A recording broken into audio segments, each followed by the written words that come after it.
Hey guys, Mustached. I'm here to review the movie Swamped. Now, I've seen the trailer for this movie one or few times before watching it, and at first I thought, oh, this is just going to be your typical swap movie. But even you can tell by the reflections, even though they change animals, they don't literally swap bodies, they just turn into the other animal type. And the movie does go beyond that. After watching it, I would say definitely check it out. And I'm trying to get used to the idea of saying whether or not you should check something out earlier in my reviews rather than before. But this review, as any other, is gonna go into the details, what the story actually is. So if you don't want to know beforehand, these reviews typically go under the idea that you've already seen the movie. Or if you're not interested and maybe this review might interest you, that's one or two options that I am here to provide. But yes, this movie is a new, IP. So, plenty of people have had trouble with Netflix in the past. I would say, had some wins, had some losses, just like any other platform. And I gotta say, I was pleasantly surprised by Netflix, if you couldn't already, or by the movie Swapped, if you couldn't already tell by my recommendation of it real off rip. So let's dive into what makes Swapped work so well. After all, it just seems, again, like a typical transformation type movie.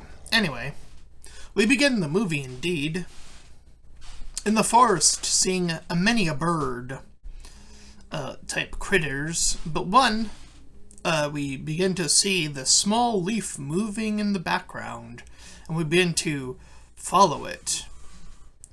We see that this leaf is being moved by the small, as they call it in the movie, a pugu.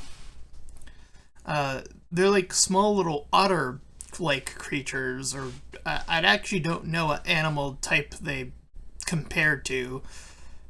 What is so fascinating about this movie, by the way, is that other animals in this movie outside of these two are all sort of mixed in with the environment. Like, for example, deers, they kind of have these, like, tree-like backgrounds, and you see the bears have, like, this foresty back.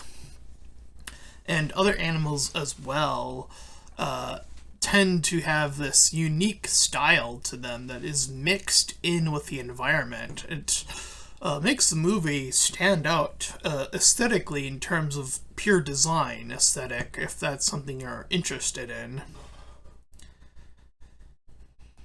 Anyway, we meet Ollie, one of our two main characters.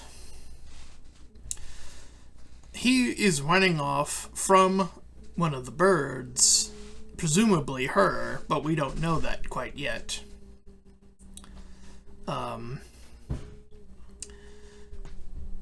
And we get that we get that narration moment where it pauses in the movie to let us know that this isn't the true beginning of the tale, that there's something even earlier that happened. So we cut back in time to when Ollie was a child, and we see that he is one of those curious archetypes that begins to explore well beyond the bound of what he's expected to as his animal type. Making scuba mask and cleverly looking underwater, trying to figure out just how to get in there.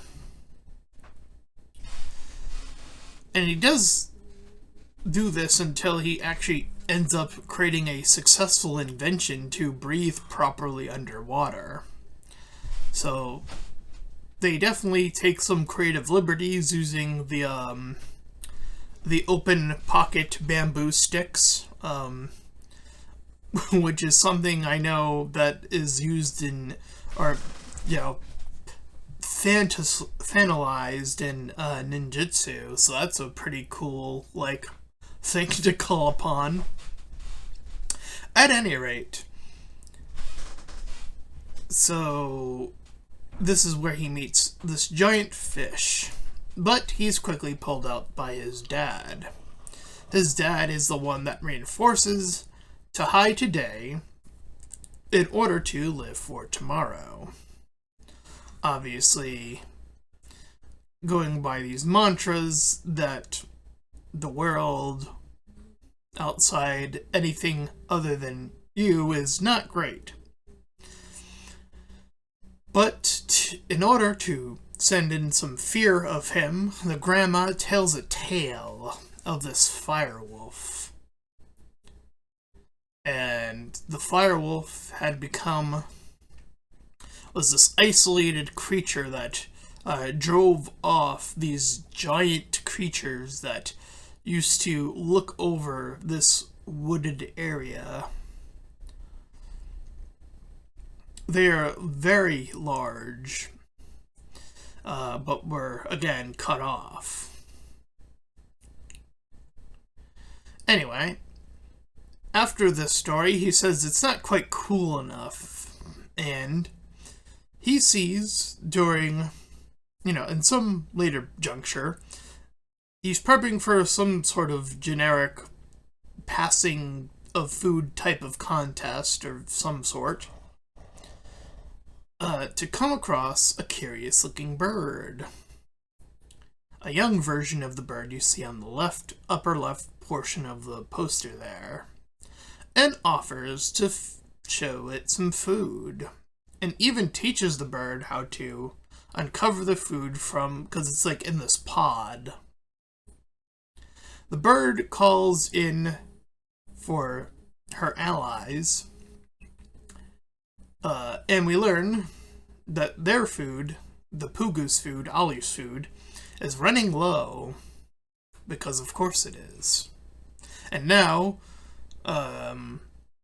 it is obviously being taken by all these birds. He breaks the glass off of the invention that he had made earlier that allowed him to see underwater, so they quickly reutilize the items that he had been sort of acclimating around. And he uses it to reflect the light into the birds to freak them out. But the last remaining bird, her, presumably once again, remains to chase him down in the current timeline. Through this, Ollie gets tossed into a hole where he falls into a glowing pod. This, in turn, turns him into a fellow bird, as they refer to them as Javin birds. So once this happens, he can now understand not only just birds, he can actually understand all animal types. It appears that this pod, this MacGuffin, has two things that's going on for it. One is it does the swap itself, and two, it allows you to commune with all animal life. Interesting type of MacGuffin here.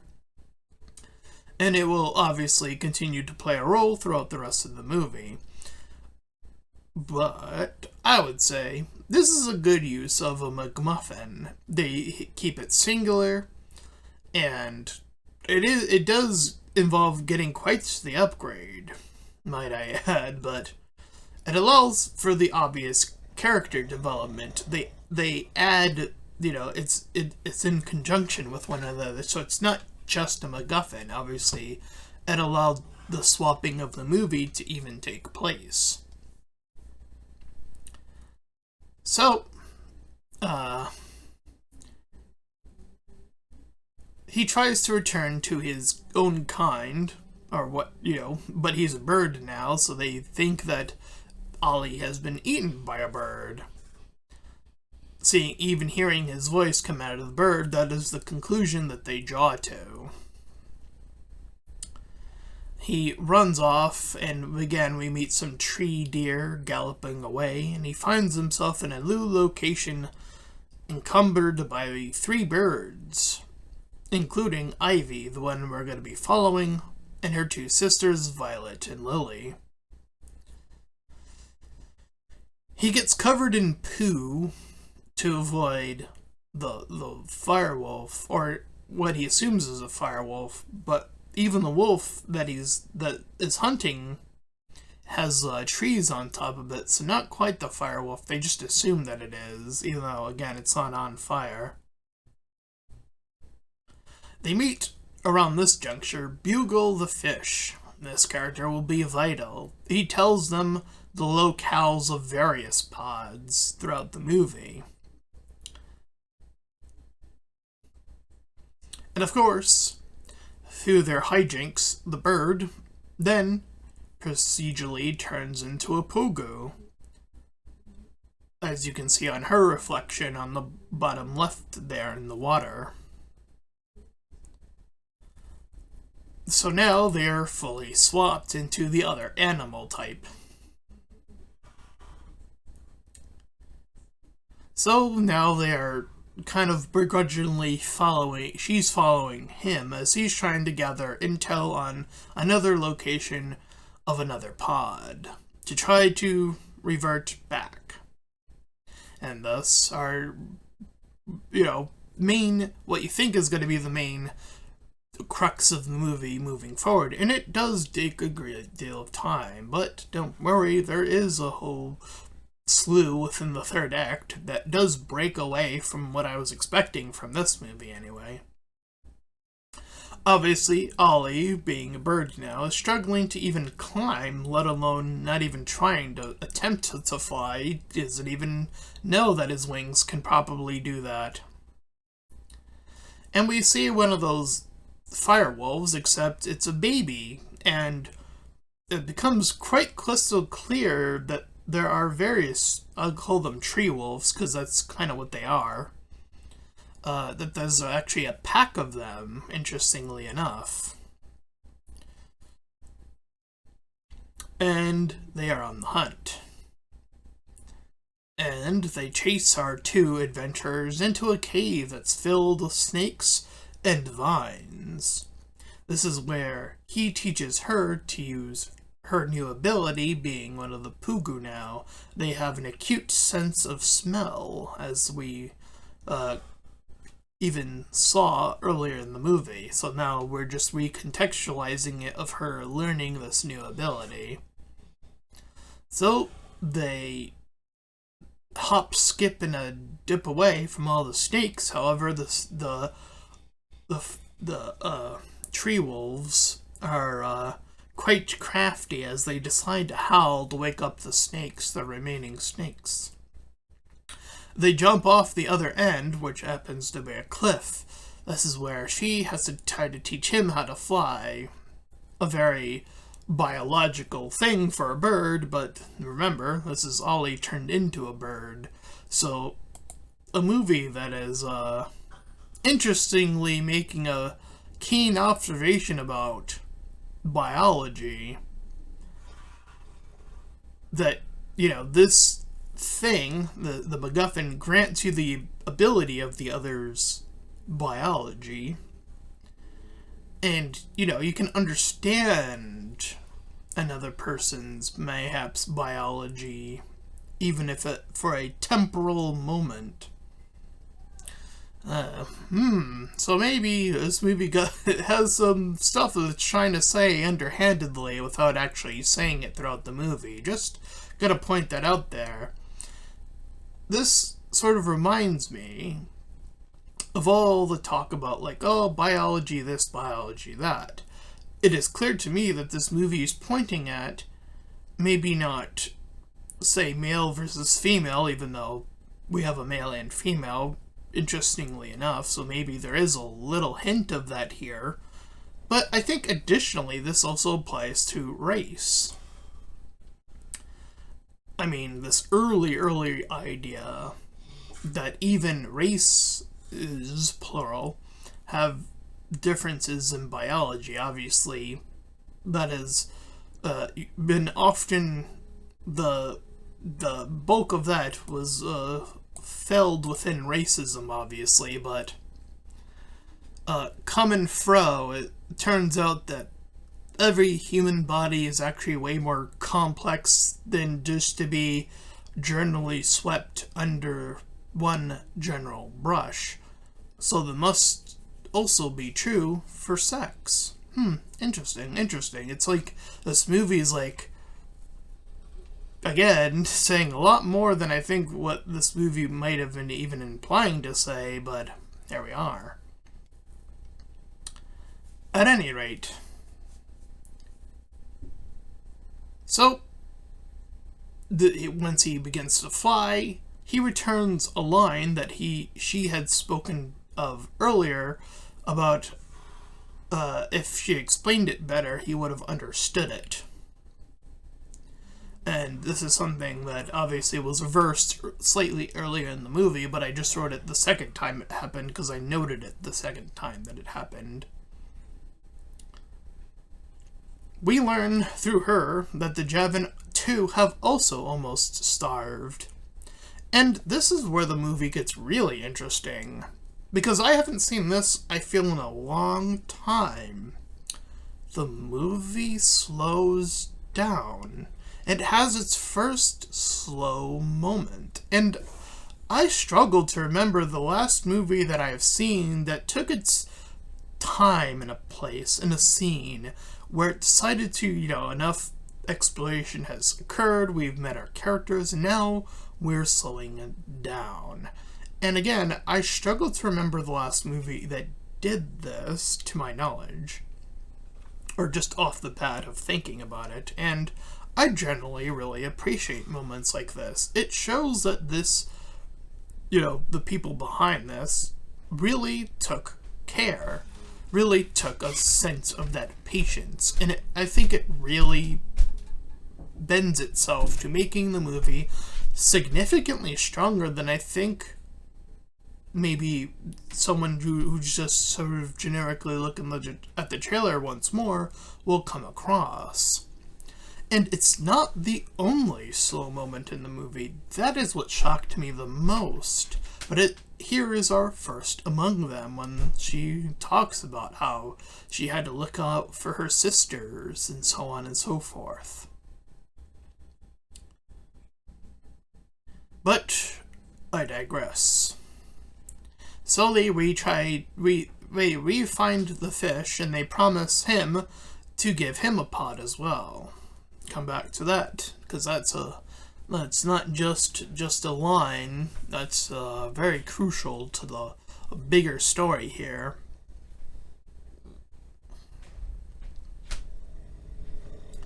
But as they two begin to explore together, we, the audience, know the context of their relationship beforehand.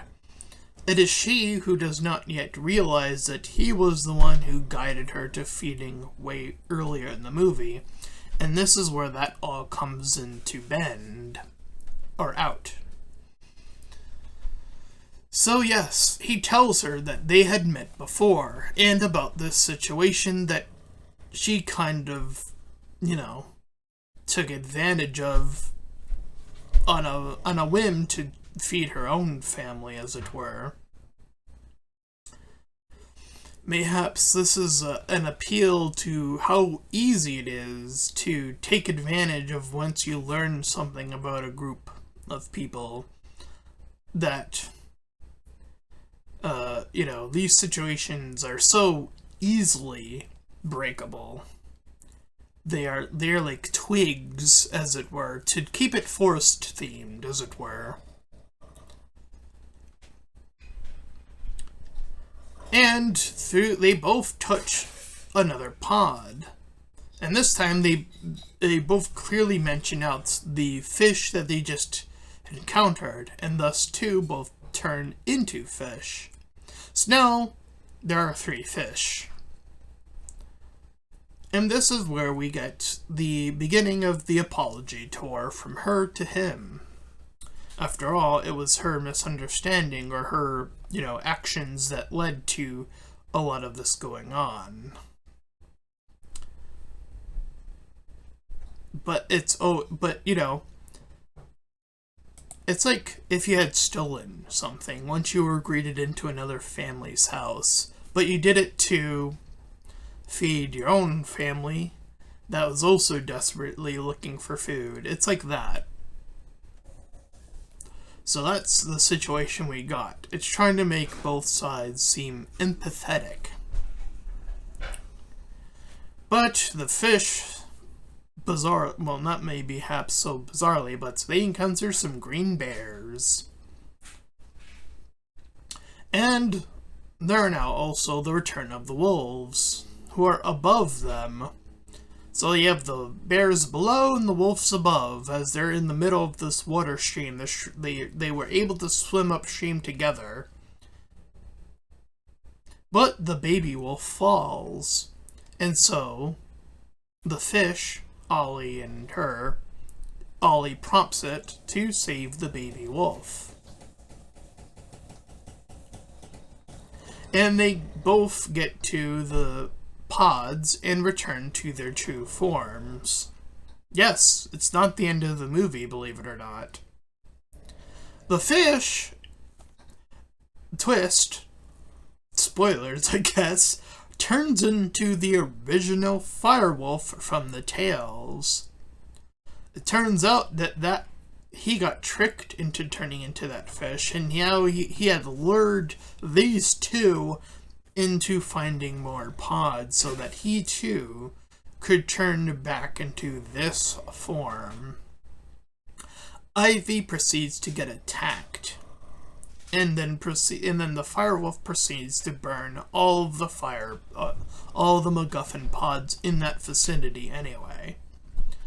Ollie then begins to carry her all the way up this cliff, and we see him make his custom shift leaf climbing gear as he climbs all the way up this high mountain to get her to the other birds. To the place he already knew, because she established it way earlier in the movie, to her home. So that's exactly where he went. Setup and payoff and all that. The travel knocked him out. He awakens sometime later and checks out the bird village. The bird village was able to thrive through his actions. It turns out that this act of initial stealing ended up really, helping that family. They were able to, have some time to pick up and find their bootstraps, as it were, talking conservative language here, to, find some jobs, and then have some find families, fall in love, and then they had families, and then, they put their lives together. But it was that first act that seemed evil, and then just slightly rearranged, and all of a sudden, it's not as bad as it might seem. Interesting. Again, what this movie is saying without, outright saying... I mean, the movie does outright say its bigger theme about working together, that obviously this is intended for a youthful audience, as it were. I believe it might be, but... yeah. So, here's another moment, and he's appreciated, by the way, when the village of other birds, they are all able to talk to him because of the commune feature of the pod, and they all thank him, Ollie that being. The birds take flight, seeing the fires spread across the lands. And Ollie feels like he has to step up, as it were. So he offers all the other critters safe haven on the island he grew up on. And this is where he has to confront his dad, saying, no, we must not be racist. We must dethrone that racism. Get it out of here. Open up those doors. And so he does so, letting various animals in. And once doing so, he talks to the MacGuffin threads that allowed these things to even appear, and one appears before him when he prays hard enough for it to do so, and becomes a god tree, unironically. But the firewolf doesn't give up so easily, burning the top half of him off, Ollie, now a tree ant, essentially.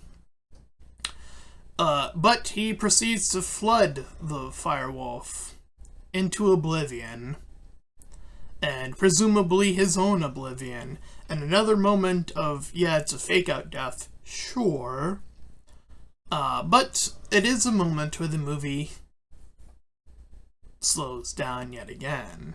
Again, I knew the moment it was happening was still a fake-out. I mean, we know this trope by now, especially in more youthful animated movies like this, that everything is going to turn out fine. But I do appreciate the attempt. It was a nice attempt. It looked really good.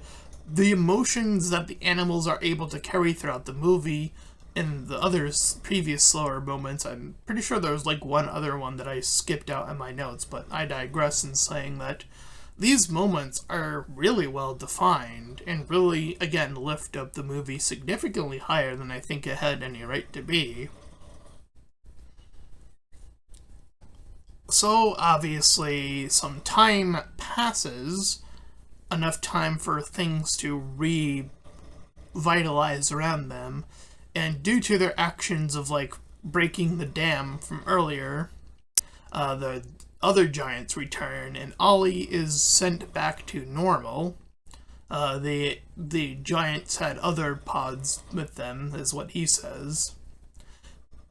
Thus, he's able to reunite with his family, and the birds sort of migrate alongside them, I guess, in this ending sequence here. And that is the movie Swapped. It is so much more better than I was expecting. Again, really diving into deeper themes, while the obvious overarching theme around all of it being working together. And it was a nice movie. I think that the animation was swell. It's a new IP, more equally, and perhaps even more importantly, and I liked the characterization here.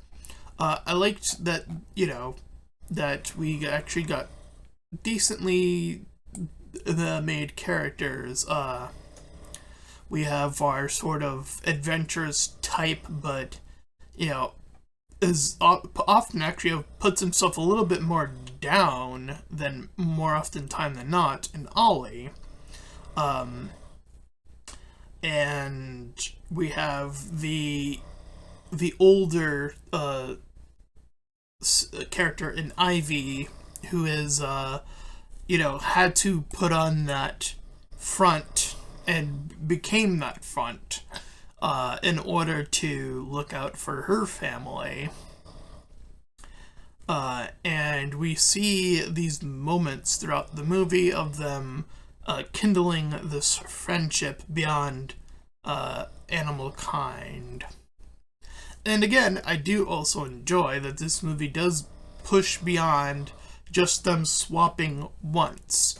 I actually do appreciate them swapping not only beyond bizarrely into fish. I didn't think I would say that, but I think akinning that to and hooking that into where the villain comes in is such an interesting idea, and then learning about how that ended up happening, and it all kind of clicks, right? Because animals can commune with one another once you do that. So how he was able to commune with them, that should have been the light bulb, but I guess since other animals are communing with them, that didn't quite click as hard as it probably could have.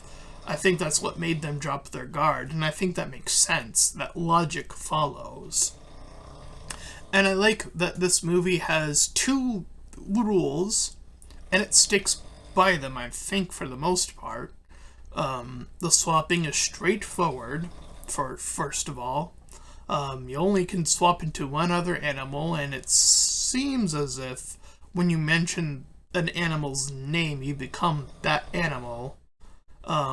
Though I am struggling to remember how that happened the first time. Maybe I just missed it, where you mentioned a bird or something along those lines, and then bumped into the thing. Maybe I'm misremembering, but I digress in saying I still find that rule generally on the strong point. The added bonus of being able to understand all animals is a nice addition, I suppose. It makes the MacGuffin, sure, a lot more powerful, but I feel like what the MacGuffin sort of may represent is something that can be communed with. Like, how he prays for it to be, like, there's almost this religious aspect, maybe even a little in there, you know? But I don't know if it's necessarily just that alone. I would highly doubt it, but there is this also natural aspect to it, you know, they're in nature, as it were. So, you know, I think it's pulling from a few sources, and I think what you can pull from what the MacGuffin actually means, you know, again, back to the theme and back to other elements of the movie, which I do appreciate. And as that is that, I think I'm going to go ahead and give this movie a surprising 9 out of 10. I think this movie is a sleeper contender, if anything. I highly doubt this movie will likely do well, which is very unfortunate. But again, if you do come across my review, and if you like what you heard, or heard me at the beginning, then check this movie out for yourselves, and give this movie its support. Give it its flowers that it very well, I think, deserves. And that's my review of the movie Swapped. If you ended up enjoying this review, then please feel free to like, comment, and subscribe. Also, make sure to check out those links in the description. Want to head you to my petition about smaller YouTubers. Second to my PayPal, which can help support me and my channel directly. And third to my Discord server, you can join Collab Shell, do that cool stuff for free. And until next time, everyone, bye-bye.